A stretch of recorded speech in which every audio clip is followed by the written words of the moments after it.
Hey everybody, welcome to Mumble Jungle. I'm Maxwell and today I'm joined by Megan. Hi!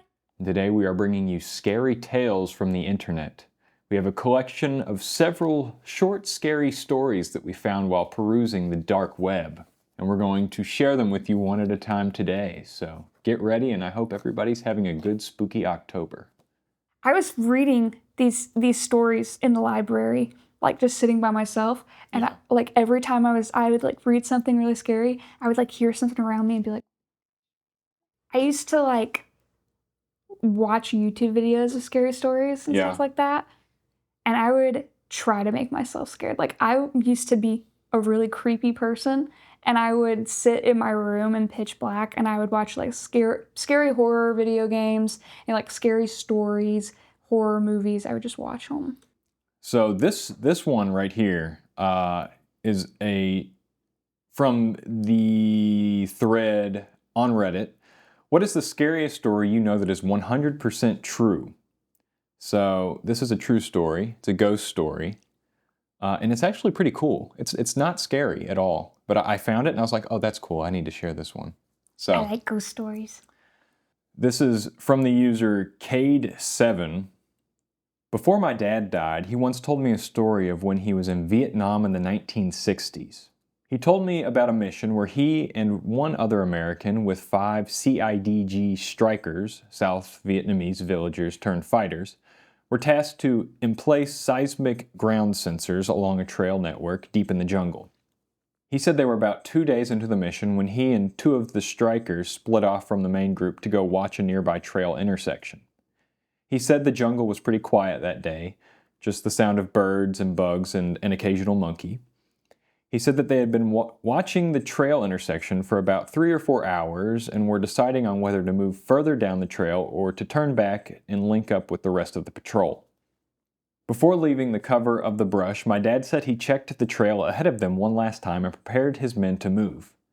Now here's where the story gets interesting, and he told this part with absolute dead seriousness.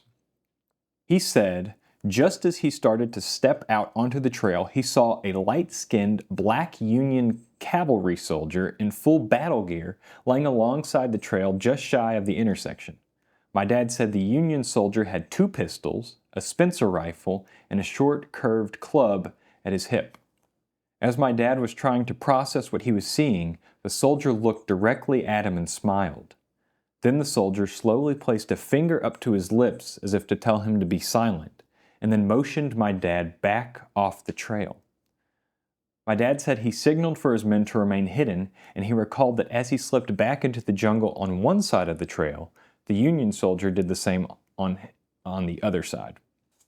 Less than 10 seconds later, he said the lead element of a group of NVA, North Vietnamese Army soldiers, walked right through the trail intersection some 30 feet away. My dad estimated that the group was comprised of some 70 to 80 soldiers equipped with automatic rifles, light machine guns, and rocket-propelled grenade launchers. He has no doubt that his entire team would have been wiped out on the spot. He said as soon as the enemy soldiers had passed, he and his team beat feet out of there as fast and as quietly as they could and rejoined with the rest of the patrol. He reported the enemy soldiers his team had encountered, but decided not to say anything about the soldier, the Union soldier, he had seen. My dad kept this secret for many, many years, only telling me just before he passed away, and only telling his grandmother on her deathbed in the late 1970s. He said when he told his grandmother, she smiled and without opening her eyes told him, "You saw old Red Tom. Red Tom was my great-great-grandfather. He was half black, half Creek free man, who was a scout for the Union Army during the Civil War and later served with the U.S. Cavalry in the American West. He was known for carrying 2 pistols, a Spencer rifle, and a Creek war club into battle." I like that. Yeah, I like that one. not very scary, but I thought that was a really cool story. That was one of the most upvoted ones in that thread. Oh, I know that people have like dreams sometimes where like um a dead family member will come to them and be like you need to wake up right now, and they like saved them from a break-in or something like that. I've heard stories like that. All right, so that was mine. You want to read us another one? This one is also something that happened to someone on Reddit. Last December, a little before Christmas, my friend and I were driving home after our final exam. There's a red light at a major intersection up ahead, and I begin to slow down. I came to a complete stop in the right sidewalk lane of a 4-lane street, 2 each direction. Suddenly, I hear tires screeching and a crash. I got hit rear right of my car by another driver. We get out, exchange information, and begin to take pictures of our respective vehicles. My friend calls me over to unlock the trunk so he can get paper from his pack to write down his witness statement.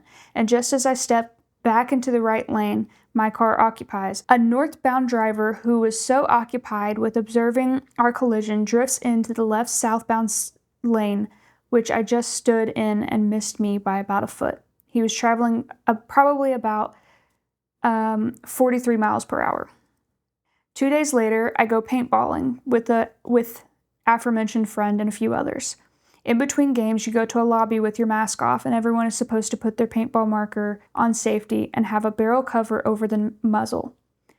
I'm leaning against a wall in the lobby when previous friend asks me if he can borrow money to buy more paint. My back is still leaning against the wall, but I lean to the right to hand him my wallet. As I put it in his hand, I hear a loud splat against the wall I'm on. I look to find a paintball fired at where my head/eyes should have been had I not moved. Somehow, one of the kids across the room was putting his marker down on the table, and the barrel's cover retention bungee snapped, allowing the cover to fall off. The safety broke, and the marker fired around. A paintball to the eye at 250 feet per second could have been a game changer, to say the least. 2 days later, I'm out drinking with the friends I went paintball with and some others. We're walking down a major street, and I'm naturally a fast walker, so every 25 meters I'm stopping, turning back, and waiting for everyone to catch up. At one point, I look back and see everyone is still pretty far back, but it's cold and we're practically at our destination, so instead of stopping to wait, I decide to just keep walking ahead. Then, for some reason, I decide to stop and shout back to them I'll meet them inside. Just as I do so, I hear a loud engine roaring up the street and turn to see a speeding Porsche 10 meters in front of me hit the west wall of the building, literally at a right angle so hard that more than half of his engine compartment caved in. His airbags deployed and the windows all shattered. Had I kept walking without saying anything to my friends, I probably would have been between the car and the building. 2 days later, it's Boxing Day morning. I was in and out a few times throughout the night because I was excited to go pick up some items with my friends, the same ones from all the other events. At one point through the night, I have a nightmare of the sorts. The earliest part of the dream I can remember is me leaping out of a panel door van with rope in my hand. I have no idea why, but in the dream, my mind knows that someone is trying to kill me. As my feet hit the ground, I find myself in my driveway. I run inside the house and for some reason tie the rope to the front door's knob, knowing that on the other end of the rope is the killer tied to it. I lock and barricade all of the doors and windows to the house and call 911. The operator tells me every officer is busy with something and no one can come help me. I hang up the phone and am about to call someone else when I notice the rope has been cut. I look up at the top of the stairs and see someone's foot hit the first step and start walking downstairs. I wake up screaming and sweating, and the first word out of my mouth before I can even think to process it as a dream are Slenderman. I thought that was pretty creepy. Yeah. You think that the dream could be because he yeah, maybe almost got killed but it's 3 also times? Yeah, but it's also pretty weird that he almost got killed 3 times in 1 week. Yeah, that is pretty wild. It's like Final Destination. Yeah, it's like, and for it to be like so sudden after, like the car like so sudden after he had stepped over. Like, yeah, the car one was big. The paintball one was. I don't know if he would have been killed. I feel like he would have lost an eye. Yeah, which is but pretty bad. The first one and like the third one were. Yeah, Slenderman. Yeah. That was a craze. When I read it, I was like, okay, the Slenderman part is like, that's probably nothing. It could have been from the time. Yeah. I haven't really heard much about Slenderman. Yeah, it could have been like from the time that they were like hearing things about it mixed with the week that they had brought it all together. Yeah. Whenever Slenderman was popular, I was in like elementary school. I think it was like 4th or 5th grade. Mm-hmm. And I went to this camp, this summer camp. where he would stay over in cabins and whatnot. And my best friend at the time was terrified of Slenderman. And that night I decided to hide under his bunk until after they shut all the lights off. And then I popped out and I scared him. It was pretty funny. All right, so for this next one, this is from the thread, what is the scariest story you know that is 100% true? And this is by user January-7. I'm just going to close my eyes and feel it. All right. So my preschool teacher, who also ended up somehow changing jobs and becoming my 11th grade English teacher, had a super interesting life. Her mother had some super famous book, her father worked high up in the government, but enough about her family. First, let me describe her to you. She had dark hair and blue eyes. You'll see why this matters in a minute. She told this story every single year to the new students in her class. When she was younger, she was driving through Arizona on a two-way road while her boyfriend at the time was following behind her on his motorcycle. For those who don't live in Arizona, certain stretches of it can be quite isolated and deserted. She said that they were on a long drive. It's been about 6 years since I was in her class, so details are fuzzy. But basically, her and her boyfriend both know the destination where they were headed by memory and eventually got separated by a few miles. A man who was behind her in a Volkswagen Beetle kept pulling up beside her into the other lane, there was no oncoming traffic, and motioning for her to pull over. She somewhat ignored him the first few times, but he kept doing it and began getting more and more frantic each time. She said that she believed that he spotted something wrong on her car, so she saw a parking lot off the road for a deserted gas station and pulled over. Once pulled over, she said that she instantly got an eerie feeling. The man was suspicious and kept telling her that he saw something wrong on her headlight and insisted she got out of the car so he could show her what he meant. Her boyfriend, who was a few miles behind her, eventually caught up and spotted her car at the sketchy gas station. Right as she was about to get out of the car, her boyfriend began to pull in. As he did that, this man got into his car and sped off like his life depended on it.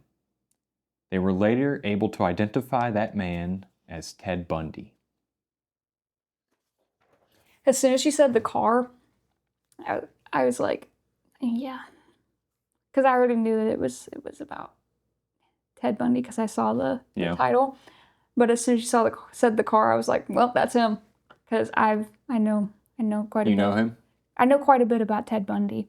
I actually don't know that much about Ted Bundy. I just know he's a big name. I've done some research. I don't really look into serial killers. I've watched some movies.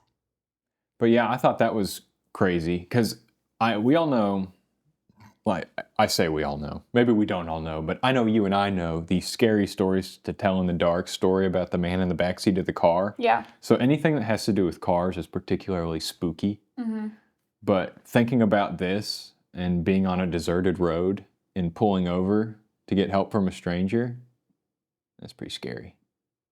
As a woman, I would never do that. No, nobody should ever get out of their car for a stranger. Mm. Crack your window and always have your car running so that you can floor it. No, I wouldn't even pull over or anything. I would drive faster and get the hell out of there. Well, sometimes you have to pull over. For instance, my uncle was driving on the highway and this new driver and her mom skimmed the side of his car and they were pretending like they didn't do it, so they just kept speeding off and he had to pull up next to him and tell him to pull over. And eventually they did. That's a different circumstance. Yeah, right. I'm talking about if I don't know that there's anything wrong with my car and there is, and someone's trying to get my attention, I will never stop.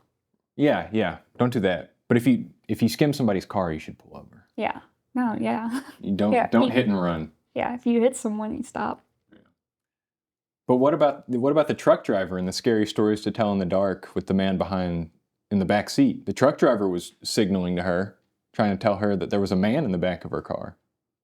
That would never happen to me because I check the back seat whenever I get in the car. Right. But I'm saying, every time I get in the car, I go.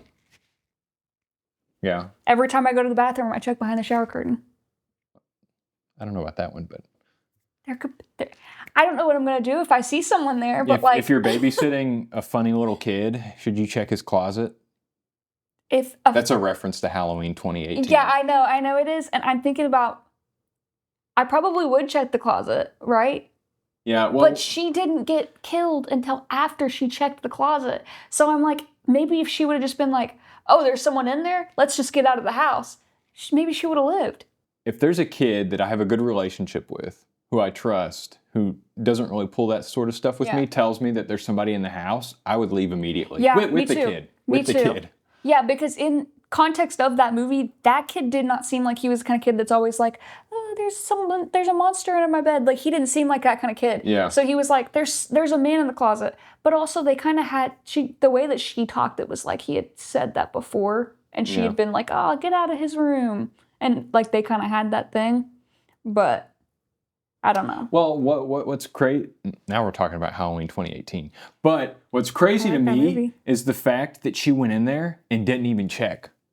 Yeah. The closet door was open. The room is probably as big, it's probably smaller than this kitchen. Yeah, she went in there, she didn't even check, and then later she tries to shut the door, and that's whenever she sees him. Yeah. Well. So she could, if she didn't go over to shut the door, she would have just walked out of that room and that kid would have been in there with Michael Myers. What's crazy to me are the amount of houses that have their windows open. Who's leaving their windows open in the middle of fall? I don't know about that. I don't leave windows open anyway. I don't like to have open windows. No. Maybe because I'm a very paranoid person, but yeah, me too. There were I think. Oh yeah, Max said that we can't have pictures of ourselves in the house because if someone broke in, they would know that we live here. Oh, that was a joke. But so whenever I was doing my research, I found a lot of stories about home intrusion, and I didn't want to share those because I hate home intrusion. No. That's scary. I skipped all those. Yeah. I had put 2 down as potential ones, but then I was like, I don't even That's want to why, read those. The Strangers is probably one of the, scariest movies I've seen, just because it's home invasion, and that's what's scary. Oh, there is a home invader one. Oh. See, that one's going to actually scare me, so I think you should read it. Because I want to be spooked. Okay, so I did keep one of the home invader ones. Okay, I'm going to read my next one. Okay. Okay, this is an experience from a woman named Lisa Perry. Did they name themselves as Lisa Perry? Yes. In the Reddit post? No, the Reddit post was someone posting this woman's story. Okay. And they said this was an account from a woman named Lisa Perry. I see. Okay. I was 17 and living in Seattle in 1974, and my boyfriend and I went to Lake Sammamish on one of the first beautiful days of the season. I was sunbathing on a towel near the building that housed the restrooms. My boyfriend, not a fan of just laying in the sun, was 50 yards away or so, leaning on his parked car, chatting up some other guys. I noticed a man kept walking by me, using the drinking fountain. Each time he passed, he would stare a bit. I thought he was attractive enough, but in a real dweeb kind of way. Finally, he approached me, and we started a conversation. He asked me if I wanted to go out in his canoe. I said probably not, that I was here with my boyfriend. He then asked if I would help him launch it into the water, that it was tucked behind some trees across the parking lot. I said that I was completely not strong enough to help him with a canoe, but my boyfriend could surely lend a hand. I got up and started walking toward where my boyfriend was leaning against his car. The man followed me. At just about the same time that he said, no, you can do it. I called out to my boyfriend and said, hey, this guy wants some help with his canoe.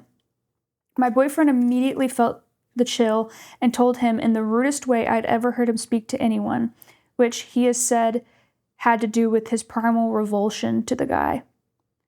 To get the hell away from her and from us.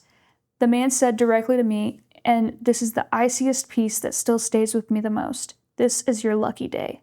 Of course, I didn't understand that for a long time until I later found out the man was Ted Bundy.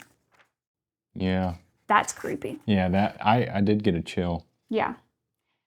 Yeah. I actually edited that to make it more suspenseful because she said, in her version of the story, she said right away that it was Ted Bundy, and I thought you would get more of a chill if I said it at the end. Yeah. Spooky. Yeah. You know, serial killers were kind of like a big thing back in the 70s, 80s, 90s. You know, like that was a big cultural thing too. Like if you think about Silence of the Lambs. Mm-hmm. Yeah. Big movie about serial killers. Yeah. And I guess they're even sort of a cultural thing now with all the documentaries and stuff on Netflix and whatnot. And Jeffrey Dahmer. I don't watch any of that stuff, so I never know. Like, I what watch that's about. those The things. closest thing I watch to a serial killer, aside from like Silence of the Lambs, is American Psycho. Yeah. Well, okay, so I will watch the movies about serial killers, but I don't particularly like true crime or anything like that. I prefer the fake stuff because true crime makes me think too much about the real things. That's why I don't really watch But it. I love scary movies and things like that, but whenever it gets to be like, this actually happened, it's too real for me. Yeah. But my mom, she listens to a lot of true crime, and I'll like get in the car and she'll have her like true crime podcast playing, and it's like horrific stuff. And I'm like, Mom, can you please turn that off? Whenever I was a kid, my mom, I mean, she still does. It's her favorite show is Law and Order. And I remember my mom loves Law and Order. It tormented me. Law and Order, every time that she had it on, it tormented me so much so that one time whenever I was a kid, I had this little toy crossbow, like a little nerf one that shot little nerf darts. And I stormed out of my bedroom and I threatened to shoot the TV if she didn't turn off Law and Order. And then I threw it on the ground and broke it. One of the shows me and my mom watched together whenever I was a kid was CSI.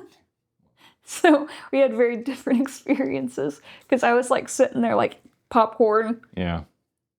CSI. I'm just not a fan of crime. It's too spooky. Yeah. The demographic for shows like that is usually women. And I don't know why. I don't know why women like it so much. I'm into true crime shows. Yeah. I appear in true crime shows. Yeah. Like I watched shows like CSI and Criminal Minds and stuff like that so much as a kid. Like I don't think of that as like something scary. Well, whenever I was a kid. Whenever I was an adult, she would of course still watch Law and Order, and I'd go in there and be like, okay, like you can tell it's a show. Yeah. But it was still scary. The concept. Yeah. The concepts of it. Yeah. I remember one time whenever I was little, my little sister, I think she was probably about she had to be less than 7 at the time. She walked in while my parents were watching Dexter, which is a show about, he's like a serial killer, but he kills bad people. Yeah. But it's very like gruesome. And my little sister had walked in on one of the like gory parts, and she was terrified of everything for weeks. Like we couldn't even watch SpongeBob because she was freaking out. Like anytime you would turn on the TV, she would be freaking out. That's kind of insane. Yeah. Whenever I was a kid, I got a graphic novel version of Dracula from the library, and my mom read it to me, and I had a bunk bed. I refused to sleep on the bottom bunk because I thought that if Dracula came, he knows that I sleep usually on the bottom bunk, so I'd sleep on the top bunk so that I would fool him.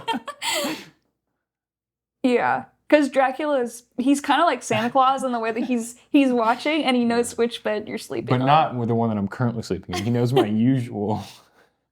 You were like preparing for like having a stalker or something. Yeah. Instead of Dracula. Yeah.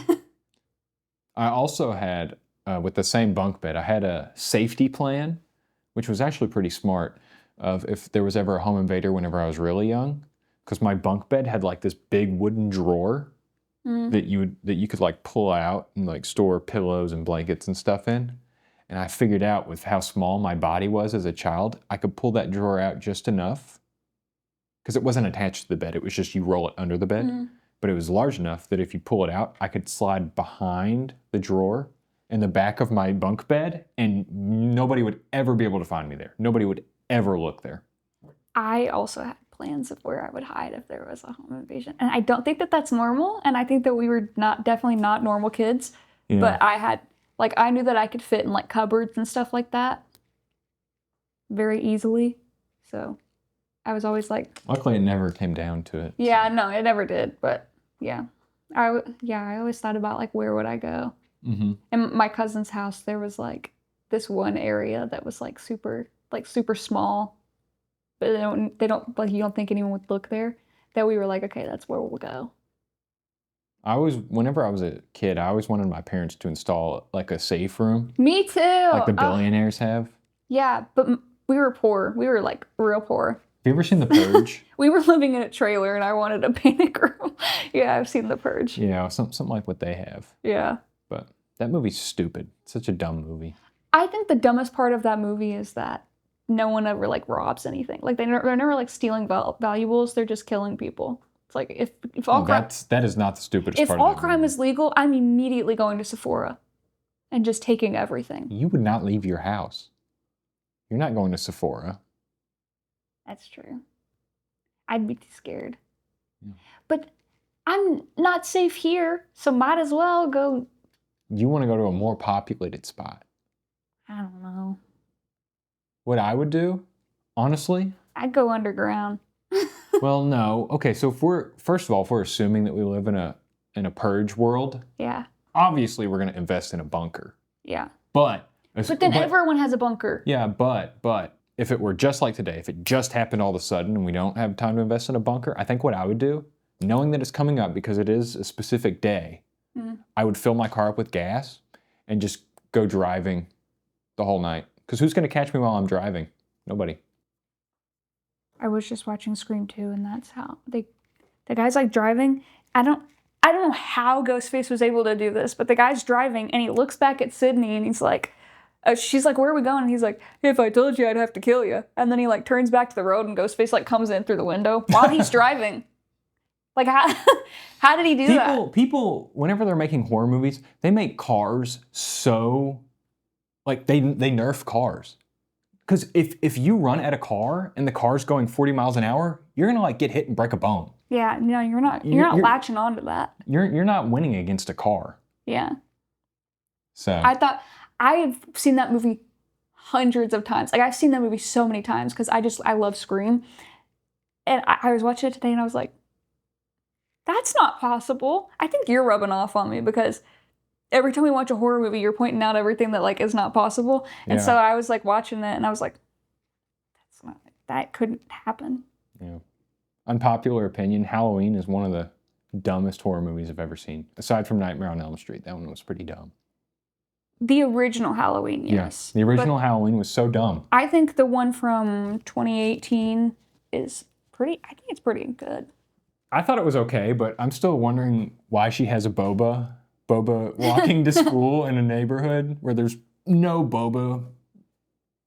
What are they called? Well, okay. Tea restaurant things around? In her defense, I grew up in a very, very small town like that, and I could see us having boba. I think they actually do have boba now. It wasn't a small town. They were in a suburban neighborhood where it's just house to house to house to house to house. But she also probably had a car. Why would she be driving to school? See, it's silly. It's silly. But. Well, maybe she went and got it, or her mom got it for her that morning, brought it to her. Oh yeah, her mom went and got it. I don't know, maybe her mom went to work out early in the morning, got it, brought it back, and gave it to her for the morning. Or she bought all the supplies online and made it herself. She didn't do that. You don't know her story. She was smoking weed and raw dogging the You don't know her story. Boyfriend guy. You don't know her story. I choose to believe that she got the tea the previous day, put it in the fridge, and now it's all yucky and watered down, and she still decides to drink it because she's weird, and that's why she's with the weird kids. It might not be yucky and watered down, like, because I don't know if they put ice in it. That's a good point. I've only had a boba once, and I don't remember if there was ice in it. Well, I think it's funnier if it's watered down. So let's say that they did put ice in it. Thank you for watching this episode of Mumble Jungle. If you enjoyed it, don't forget to like the video and subscribe to the channel. We post new board game episodes every Wednesday and podcast episodes every Friday. We'll see you next time.